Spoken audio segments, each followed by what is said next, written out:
Every single day you wait, life moves forward without you. The right time is not coming. This moment, right now, is all you have ever had. Once in a small village, there lived a 72-year-old farmer named Thomas. He had a large piece of land that had been sitting empty for over 30 years. Thomas had always dreamed of turning that land into a beautiful orchard, full of fruit trees that would feed his family and his neighbors for generations. He had the land. He had the knowledge. He had everything he needed to start. But Thomas had one very big problem. He always waited. Every year he said the same thing. I will plant when the rains come. The rains came, and he said the ground was too wet.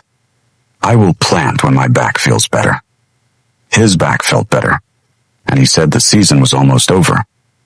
I will plant next year, when everything is just right. But next year always became the year after that. And 30 years of next years had left his land completely bare. One morning, Thomas sat on an old wooden stool at the edge of his empty field. He was watching two of his animals work on the far side of the land. The first was his young bull, strong, powerful, full of energy. The bull had everything it needed to plow the field completely in a single day. But that morning, the bull kept stopping. It would walk 3 steps, then look around. It would start again, then get distracted by a sound in the trees. It wandered left. It wandered right. It had all the strength in the world, and it was going absolutely nowhere. Then Thomas looked at his old ox. The ox was not young. It was not fast. It was not powerful in the way the bull was powerful. But the ox had something the bull did not have. It moved in a straight line. It did not look left. It did not look right. It did not stop when a bird flew overhead or when the wind changed direction. It simply moved, step after step after step, slow and steady and completely committed to the one direction it had chosen. And while the bull had covered almost no ground at all, the old ox had already plowed half the field. Thomas sat very still, watching them both for a long time. And slowly, a feeling rose inside his chest that he had not felt in many years. Not sadness. Something heavier than sadness. The quiet, painful truth of a man who has just seen himself clearly for the very first time. He'd been the bull his entire life, full of strength, full of ability, full of everything he needed, and completely, totally, heartbreakingly distracted by reasons to wait. He sat with that truth for a long time. The ox reached the end of the field and turned around and started again, without stopping even once.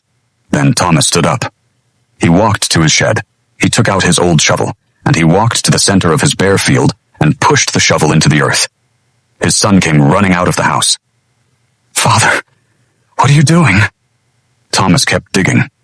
He said quietly, "I'm planting the orchard." His son stood beside him and said gently, "Father, these fruit trees will take 10 years to grow. You are 72 years old. You may never see the fruits." Thomas stopped digging. He looked up at his son with calm, clear, completely certain eyes. He said, "I know, but you will." And he kept digging. From that day, Thomas worked like the ox, not like the bull. He did not rush. He did not try to do everything at once. He planted 10 trees in the morning and rested. 10 more the next morning. He did not look left at his neighbors who thought he was foolish.